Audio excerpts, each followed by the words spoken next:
بسم الله الرحمن الرحيم لا حول ولا قوة إلا بالله العلي العظيم الحمد لله رب العالمين صلى الله على سيدنا محمد وآله الطيبين الطاهرين اللهم صل على محمد وآل محمد.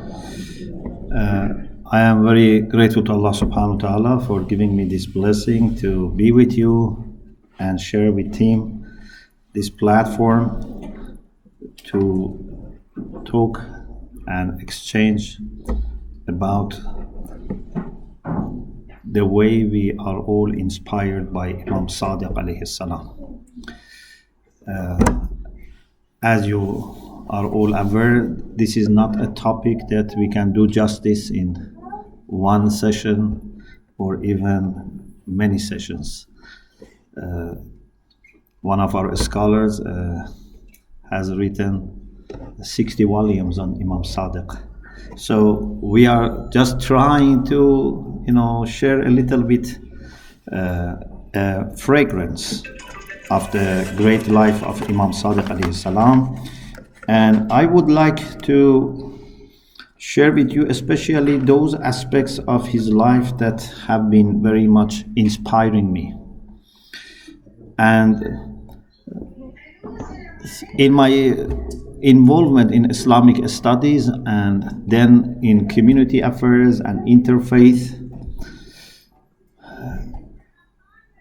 the more I experience, the more I learn, the more I appreciate what Imam Sadiq alayhi salam did. And it's not possible for me to think what we could be if we didn't have Imam Sadiq alayhi salam. I cannot imagine, myself and my community and Islamic world without Imam Sadiq. I cannot imagine what would be the situation. So I try to share few points that have been very much important for me. One is that Imam Sadiq alayhi salam lived very difficult time, because unfortunately after the demise of the Prophet sallallahu alaihi wasallam, as we know, things little by little changed and then rapidly changed when we come to people who ruled in the name of the caliphate, but indeed they try to keep the tradition of Umayyads with Muawiyah, Yazid and so on and so forth.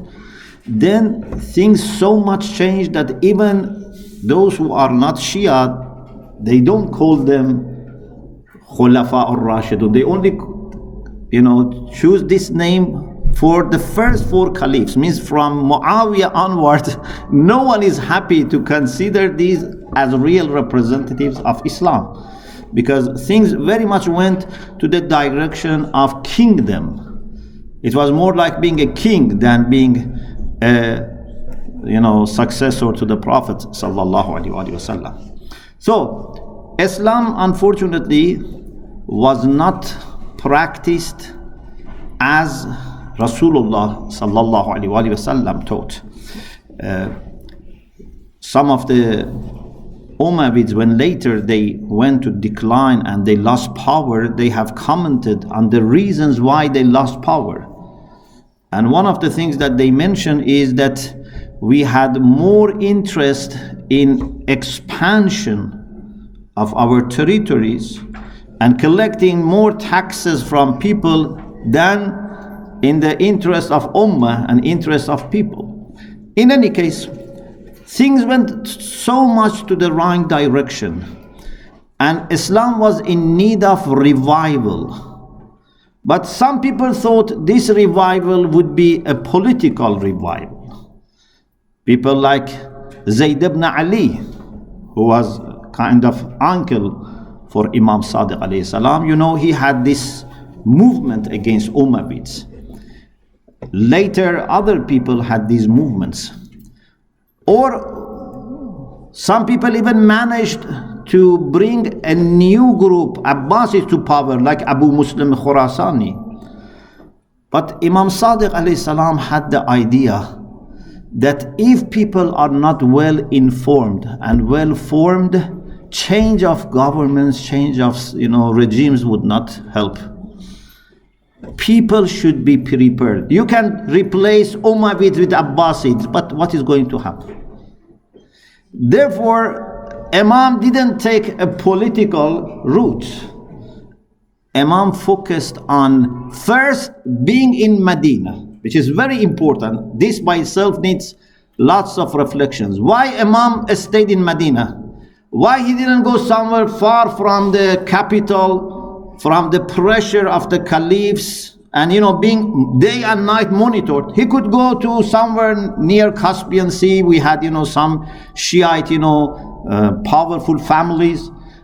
He could go to Khorasan. He could go away from the seat of the power. But he said, I don't want to do anything political. I don't want to change this regime of Umayyads, but I don't want to go away from the spiritual, intellectual hub of the Muslim world. I want to be close to the Prophet's masjid and grave and do my work here. This is very important. If you want to be influential, you shouldn't go and in a very remote place and hide yourself. If you want to communicate, you have to be in a place which is a hub. And this is why you see Imam alayhi salam managed to teach, according to the lowest estimations, 4,000 people. But some people say these are the people who were regularly and always with Imam. Otherwise, there were much, much more. And these 4,000 people who were regular students of Imam alayhi salam, they were not all, followers of the school of Ahlul Bayt alayhi salam, as also Tim also mentioned. Some of these were followers of other schools. Some of these people were people that were later, imams of other schools. And Imam alayhi salam treated them in the way that they had no problem in going and learning from him. This is also another point that you have to reflect. I sometimes say to our brothers and sisters in the seminary, I say, imagine if Imam Sadiq alayhi salam, who was teaching these people, was using a sectarian language.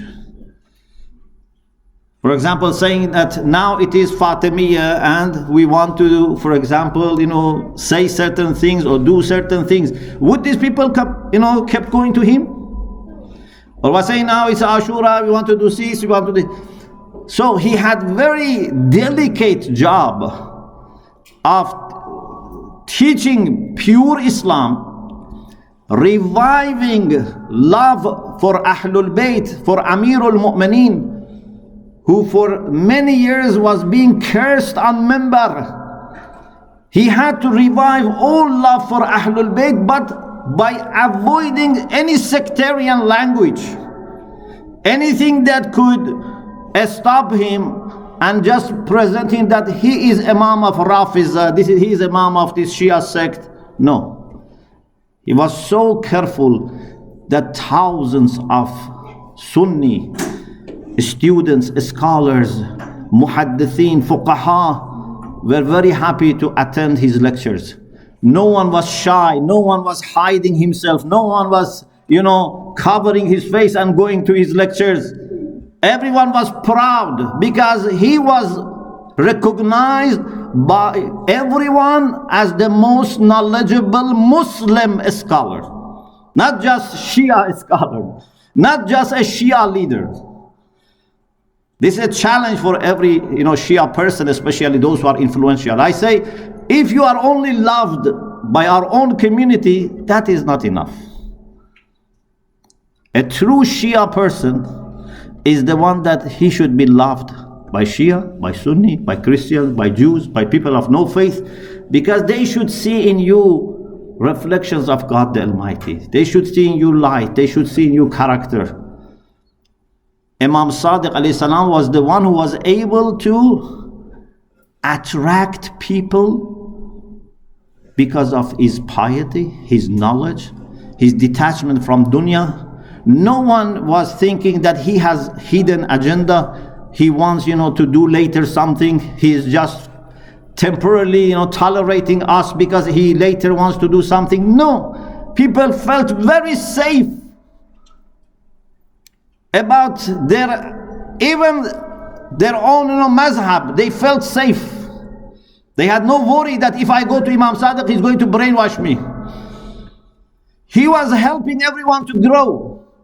He was helping everyone to find their way back to Allah subhanahu wa ta'ala. And if they are Muslims, find their way to pure Islam. It's between them and God. It's their choice. Imam was not brainwashing anyone. He was not using, psychological techniques to manipulate their minds.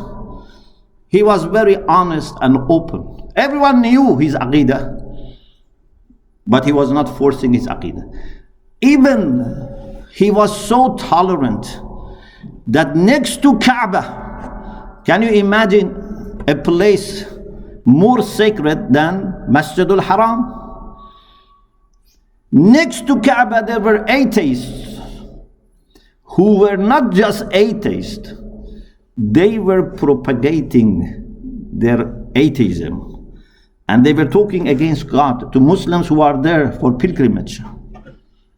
Some Muslims were getting angry. Why in such a holy place, you are here. If you don't believe, you shouldn't come here. And the story of Mufazzal, who had discussion with these people, and he was getting angry. And they said, people like Ibn Abil Awja and others, whom do you follow? He said, I follow Ja'far ibn Muhammad and Sadiq alayhi salam. He said, but he is not like you. He comes and listens to us. And the way he listens is that we think he has accepted our points. We cannot see any anger, any, conflict on his face. He listens so carefully and peacefully that we think he accepted. Then he starts talking and he brings counter arguments for every argument that we made. So if you are following him, he is not like you. And that then he went to Imam Sadiq alayhi salam. Imam taught him what later is known as Tawheed Mufazzal. The whole hadith is about how to prove existence of God. So even in such a sacred place like Mecca, he has no hesitation to engage in a scholarly, academic, scientific, whatever you call it, discussion with atheists. In Medina, he has no hesitation to get engaged with people who belong to other schools of Islam. Something I was just reading recently was very interesting to me, that, Malik ibn Anas, the Imam of our Maliki, brothers and sisters, he is one of the people who has praised Imam Sadiq alayhi salam a lot. But what particularly drew my attention, that he says, whenever I visited him, he offered the rug, the mat that he was sitting on to me. Can you imagine? Imam Sadiq alayhi salam, who is progeny of the Prophet, and is teacher of people like Malik, and knows that Malik, is going to become Imam of another mazhab, but he so much respects this person. If he was fighting them, if he was, shouting at them, cursing at them, do you think we would have inherited a better Muslim world? No. And what is amazing is that with this respectful behavior, with this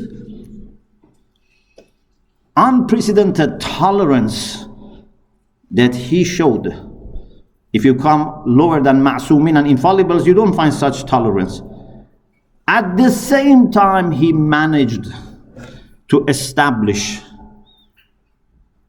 the school of Ahlul Bayt alayhimus salam, so much so that we are all known as Ja'fari, and we are proud, and I hope one day we can be qualified to live by this name, that we are all Ja'fari. Means he didn't compromise.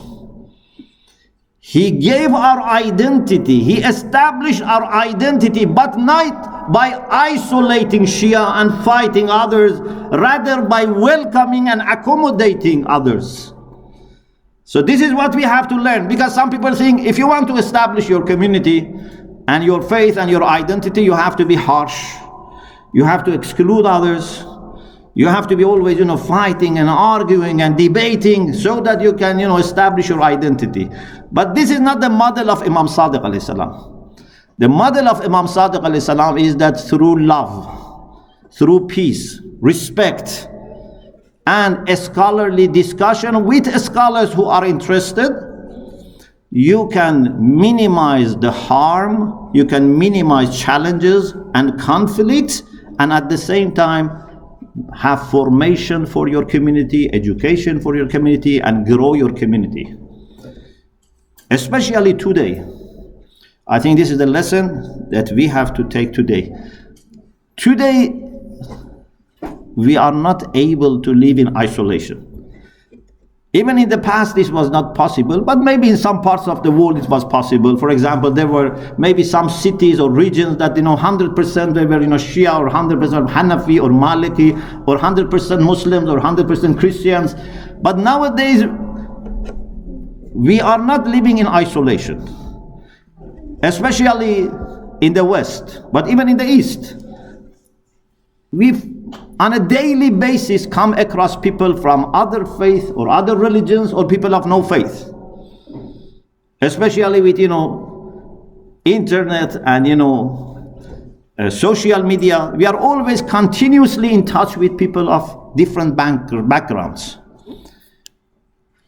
If you want to compromise and forget your faith, that is not acceptable.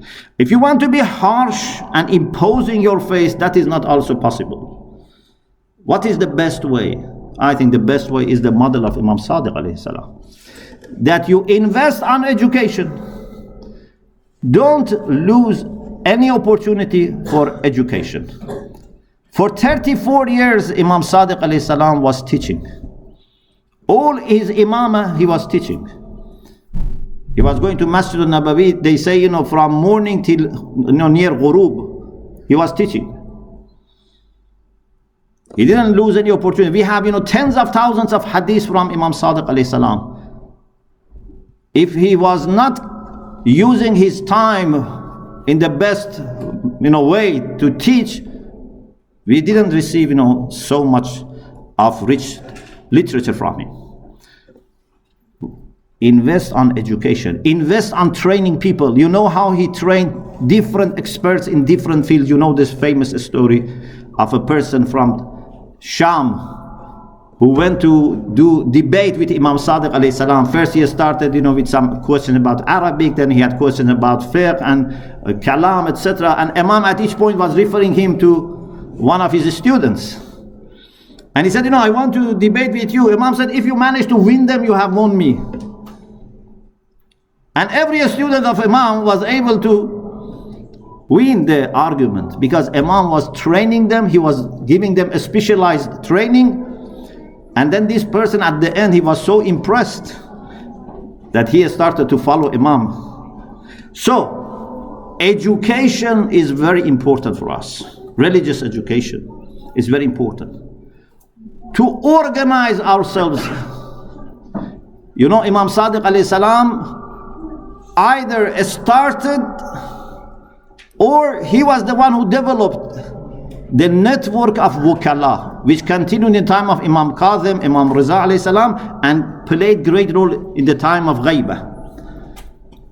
Organizing the community, but at the same time reaching out. Being in the hub of the Muslim civilization, Muslim culture, in Medina, being in touch with the greatest scholars and jurists of the Muslim world, not hiding yourself, not just making yourself available for your own community only, making yourself available for everyone, helping everyone in their search for truth and for Islam and for akhlaq and spirituality, and then being able to train many people from different schools, at the same time being able to take your community many steps further in their spirituality, in their moral life especially.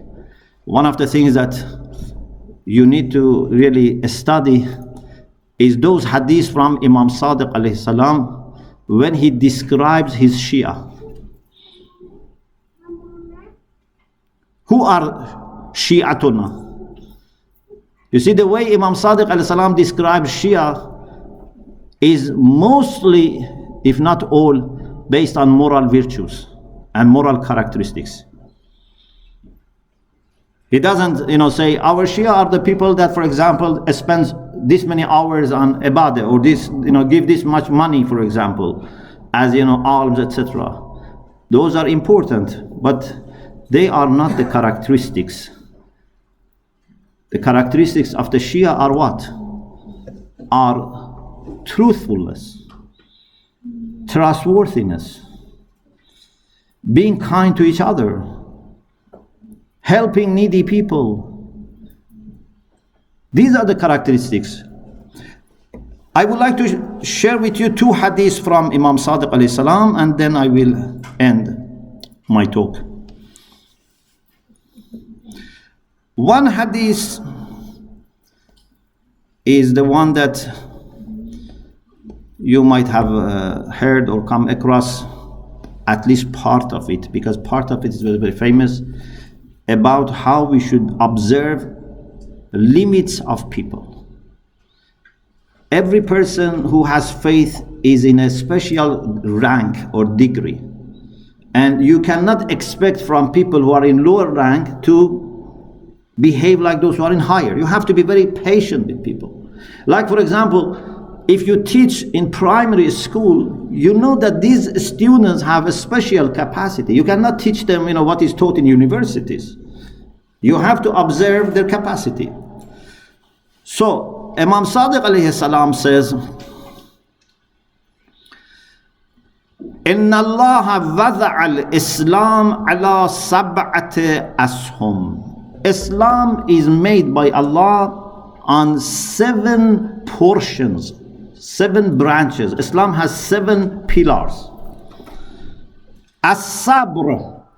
And if you look at these pillars, you see they are not necessarily Islamic in the sense that they are not Christian or they are not Jewish.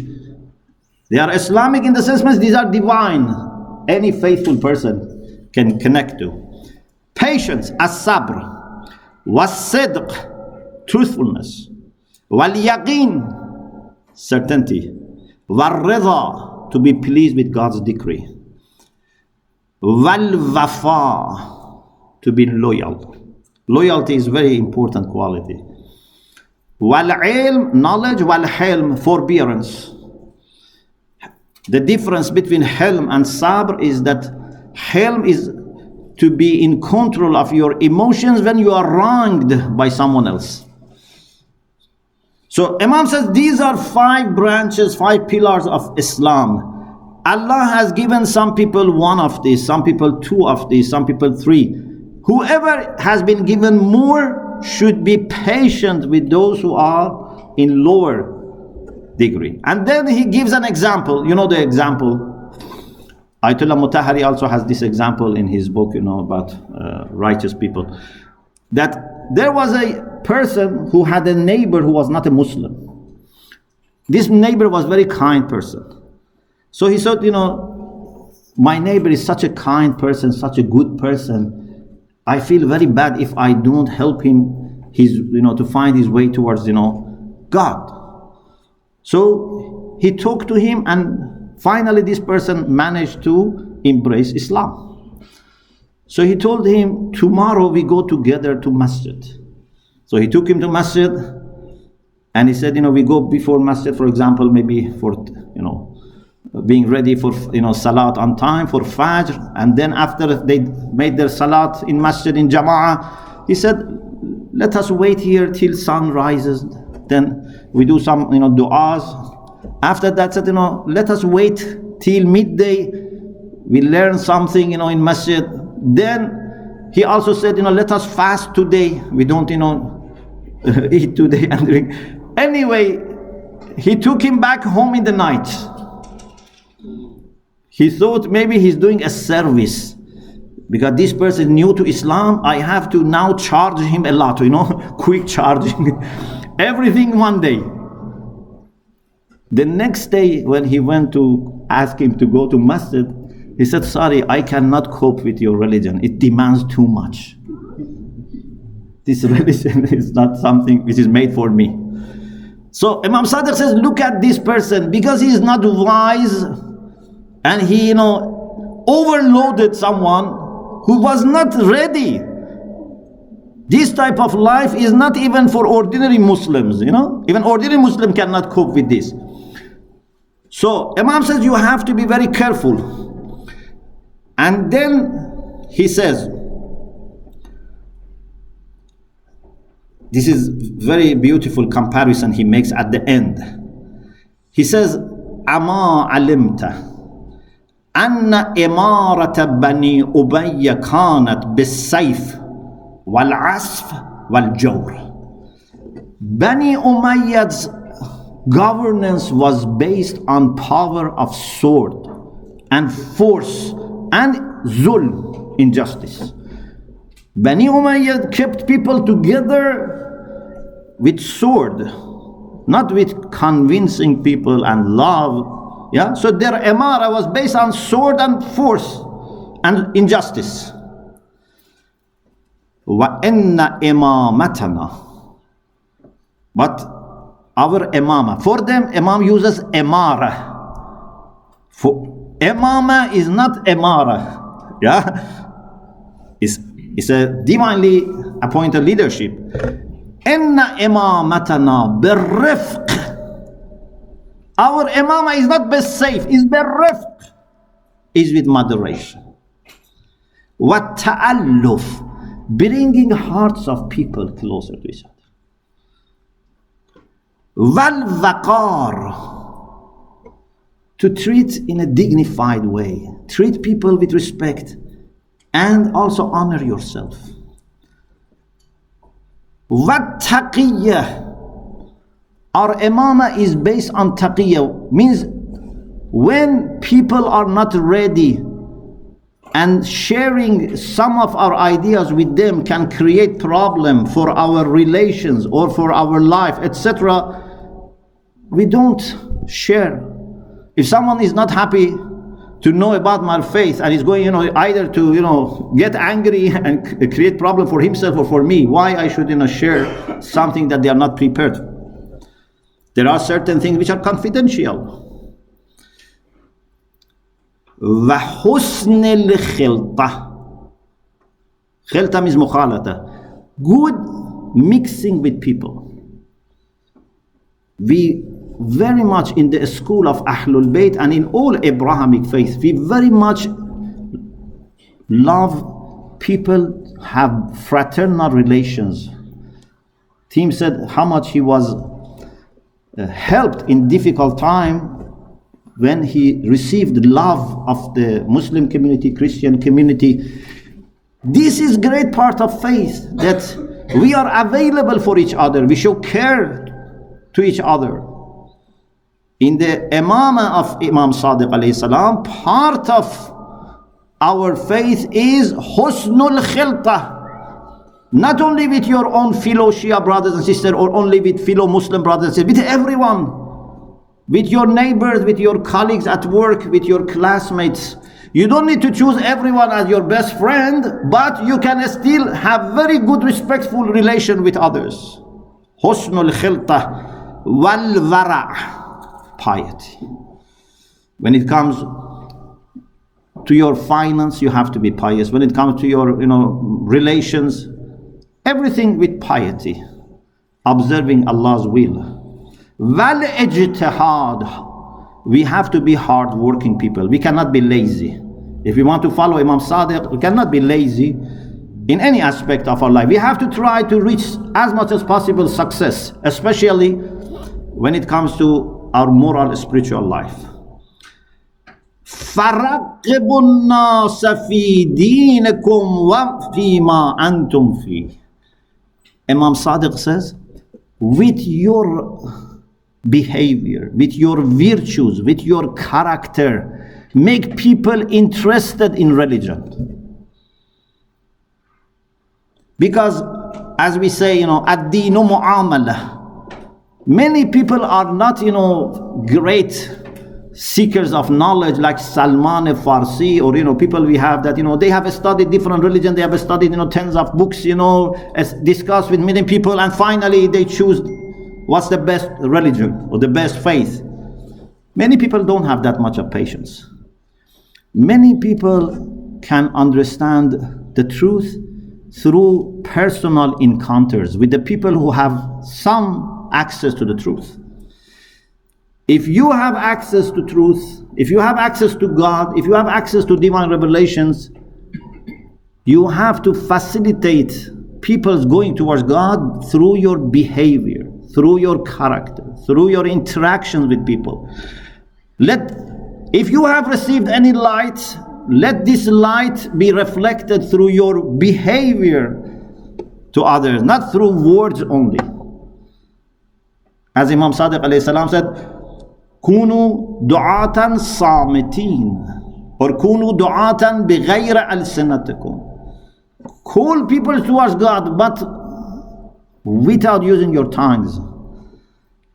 When you are silent, it doesn't mean that we shouldn't speak, we shouldn't write. No, it means that the main job is not done by words.